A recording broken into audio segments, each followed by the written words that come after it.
Sir வணக்கம் sir. வணக்கம் brother. Sir Chennai மின்வாரிய அலுவலகத்தில் 20க்கும் மேற்பட்ட ஹார்ட் டிஸ்க்குகள் திருடப்பட்டிருக்கு. இதுல முழுக்க முழுக்க செந்தில் பாலாஜியுடைய தலையீடு இருக்கு. அவரை காப்பாற்றுவதற்காக தான் நடக்குது அப்படின்ற போல ஒரு விமர்சனமும் எழுந்திருக்கு. அதே போன்று தமிழக அரசும் இவர் மீது வழக்கு பதிவு செய்யணும்னு சொல்லிட்டு இப்போ நம்ம பேசிக்கொண்டிருக்கிற டைம்ல ஆளுநர் மாளிகைக்கு ஒரு கடிதமும் அனுப்பியிருக்காங்க. எப்படி சார் பாக்குறீங்க? ரொம்ப ரொம்ப ரொம்ப ரொம்ப காமெடியா பாக்குறேங்க.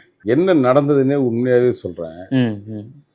அது குறிப்பாக அங்க உள்ள இருக்கிற ஐஏஎஸ் ஆஃபீஸர் கிட்டத்தட்ட 4 ஐஏஎஸ் ஆஃபீஸர் மேலே இருக்காங்க. 3 பேர் 4 பேர் இருக்காங்க. அடுத்ததாக பார்த்தீங்கன்னா ஒரு ஆவணத்தை காப்பதற்காக ஒவ்வொரு இடத்துலையும் இப்போ ரகசியமான ஆவணமோ அல்லது குறிப்பாக ஒரு முக்கியமான ஆவணம் காக்கணும்னா கூட அதற்கு ஒருத்தருக்கு 4-5 பேர் இன்சார்ஜ் இருப்பாங்க. ஆமாம். ஒரு ரூமில் ஒருத்தர் கொண்டு வைக்கிறாங்க. சிசிடிவி ஃபுட்டேஜ் இருக்கும். எஸ்சி லெவலில் ஒரு அதிகாரி இருப்பார். அவர் கீழே ஒரு ஏஐ வச்சுருப்பார்.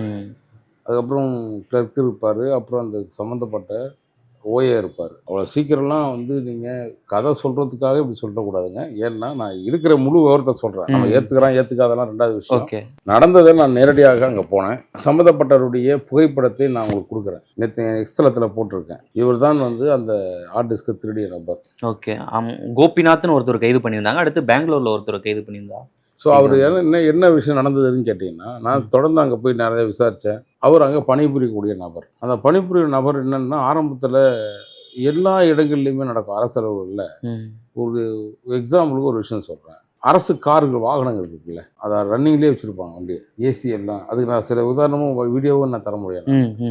பெரும்பாலான வண்டிகள் அரசு அலுவலகங்களில் வெயிலில் இருந்தால் கூட அது ஏசி ரன்னிங்கில் இருக்கும் வண்டி. அண்ணா நகரில் இந்த பக்கம் அடையார் பக்கம் பெசனர் பக்கத்தில் இங்கெல்லாம் பார்த்தீங்கன்னா ஒரு சின்ன இடங்களில் ஒரு சந்தில் விட்டுருவாங்க வண்டி, கவர்மெண்ட் வண்டி. எங்கேயுமே பார்த்தீங்கன்னா 10 வண்டி நிற்கும். என்கிட்ட ஃபோட்டோ வீடியோ வச்சுருக்கேன். அது என்னன்னு கேட்டிங்கன்னா அரசு அலுவலகத்தில் கூட ஃபில் பண்ணுறாங்களே டீசல் பெட்ரோலு எல்லாமே அதுக்கு ஒரு இடத்துல இறக்கி அதை விற்பனை அவங்க சைடில். சரி, இது ஒரு பார்ட் டைம் திருத்து வழியை இதில் சில நபர்கள் செய்யக்கூடிய விஷயம். எவன் அப்போ விட்டு காசு அந்த சம்மந்தப்பட்ட ஐஏஎஸ் ஆஃபீஸரோ ஐபிஎஸ் ஆஃபீஸரோ காசு ஆரம்பிச்சுன்னா அவனுக்கு அந்த வழியும் வேதனை தெரியும்.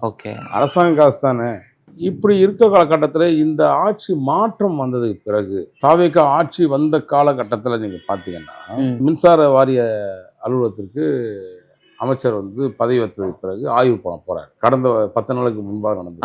அந்த அவ்வளோ பெரிய அலுவலகத்தில் ஒரு நாளில் ஏதோ 100 ஸ்கொயர் ஃபீட்டில் ஒரு விஷயம் இருந்துச்சு, கண்டுபிடிச்சோன்னு சொன்னால் பரவாயில்ல. அது ஏக்கர் கணக்கான இடம்.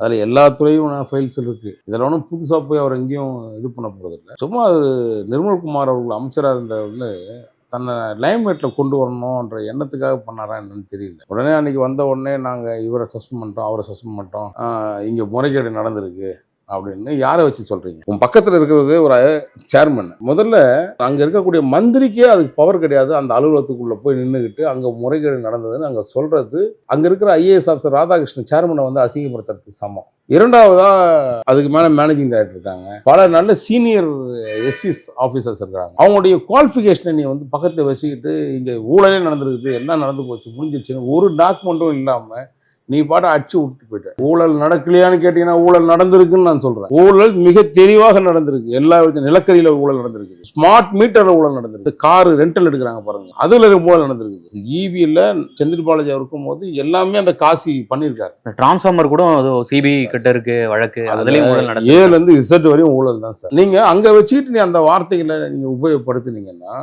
உங்ககிட்ட ஆதாரம் என்ன இருக்கு? நீ ஊழல் நடந்ததுன்னு சொல்றதுக்கான ஆதாரங்கள் இருக்கு. எவிடன்ஸ் வச்சு ஒரு அமைச்சர் பேசணும் சார்.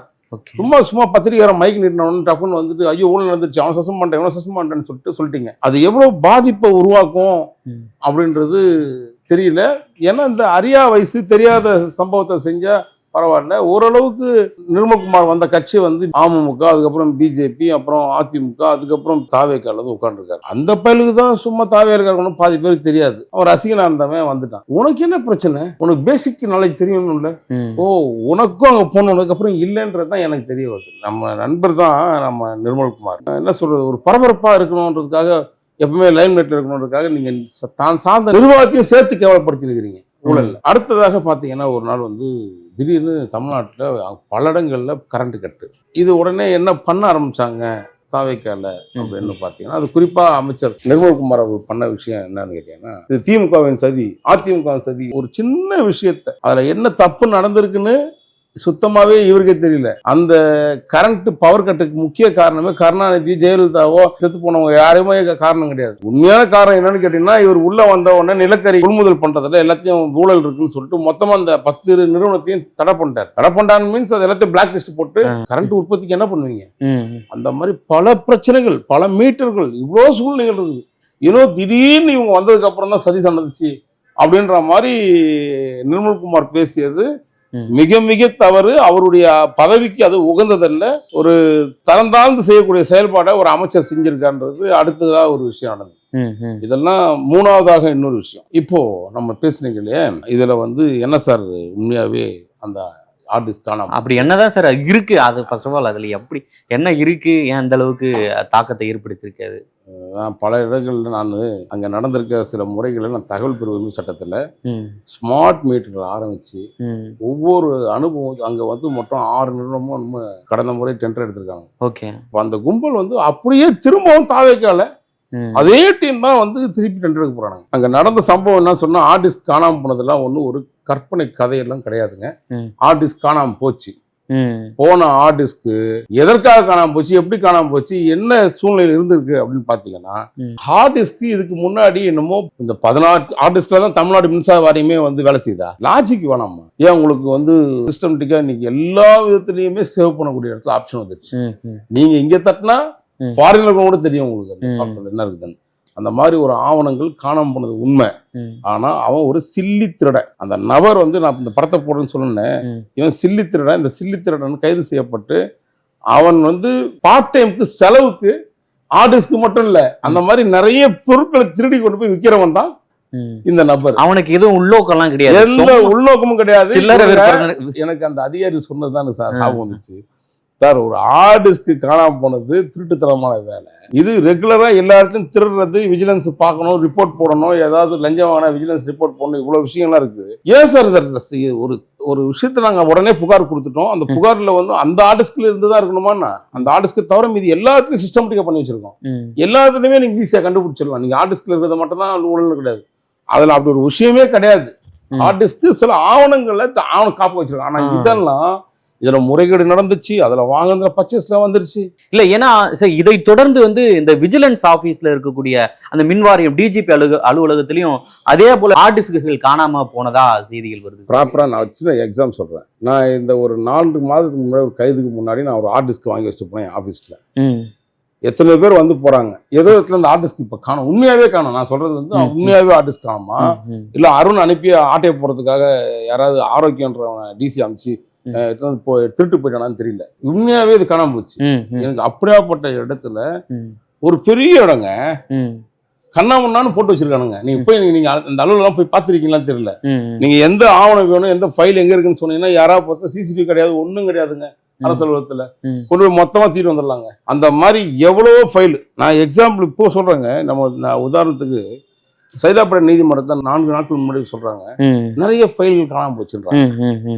எதேச்சையாக அவன் எப்பவுமே ரெகுலரா திருடுறவன் அந்த ஆர்டிஸ்ட்க்கு ஆட்டையை போட்டா ஒரு நாள் எடுக்க போட்ட ஆர்டிஸ்ட் கிடையாது. பல மாதங்களாக அந்த ஒரு ஆர்டிஸ்ட் எடுத்துட்டு போன ஒரு ஆர்டிஸ்ட்க்கு இவ்வளவு பெருசு இருக்கும்.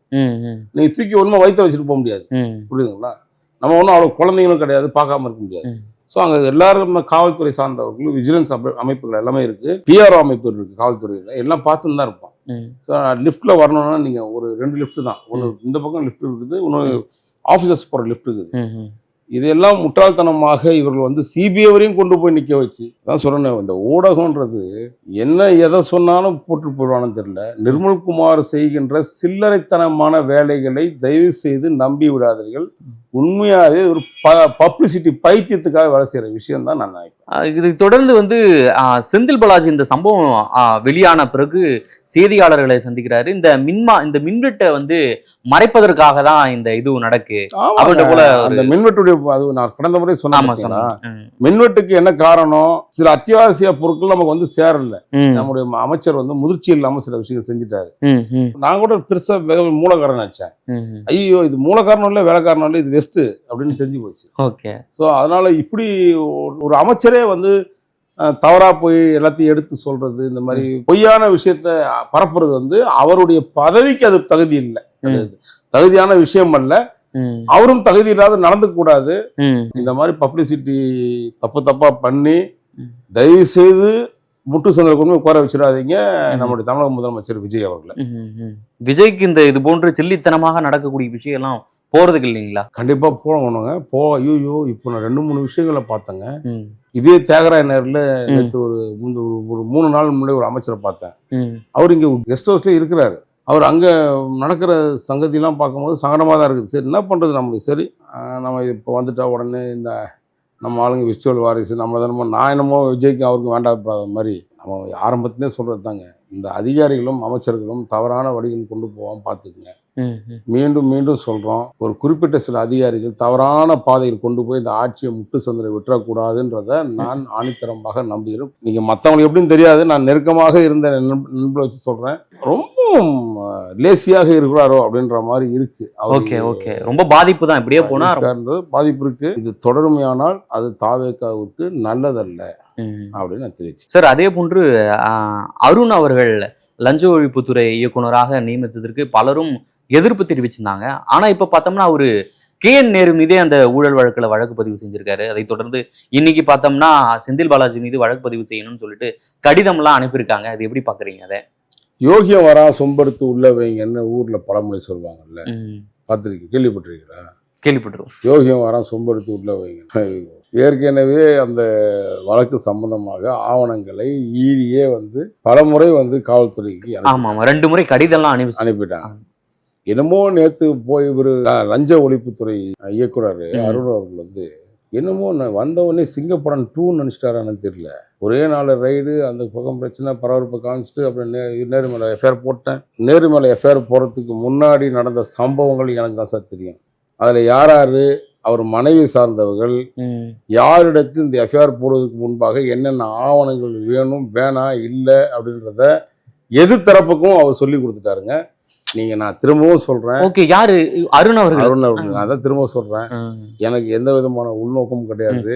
எனக்கு அதெல்லாம் நேற்று அந்த எஃப்ஐஆர் காப்பி போட்டு சிரிப்பு தான் வந்துச்சு. ஏன்னா அடப்பா, ஒருத்தன் ஒரு பக்கமா அடிக்கலாம், ஆனா எல்லா பக்கமும் அடிச்சு காசாகிற ஒரே ஆளு நம்ம குள்ளர் தான். அதனால அவர் நீங்க நினைக்கிற மாதிரியெல்லாம் அவர் உத்தம புத்தரோ கிடையாதுங்க. அது நீங்க பார்க்க தானே போறீங்க.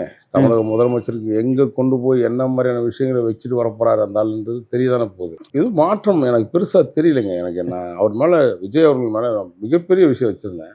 இப்பவே பாக்குறீங்கல்ல, அந்த சமூகத்துல தொடர்ந்து அவருடைய ரசிகர்கள், அவருடைய ஃபாலோவர்ஸு கறி ஊத்துறாங்க. இப்போ என்னண்ணா விஜய்ண்ணா, என்னண்ணா இப்படி பண்றேன்னா அப்படின்னா இப்படின்னா இன்னமும் சொல்றாங்க.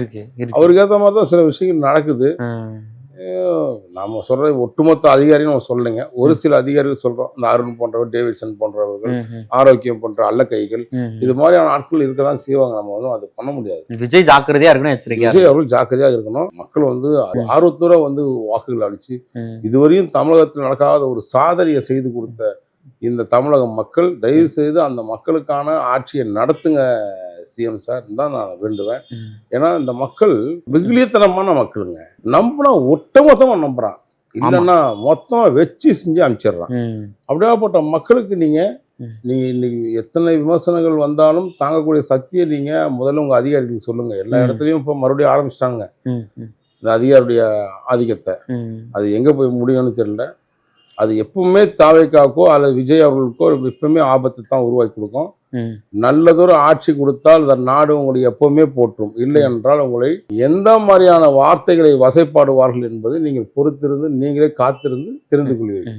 மிக்க நன்றி சார். நேரில் பல்வேறு தகவலை எங்களுடன் பகிர்ந்து. நன்றி பிரதர், வணக்கம். நன்றி.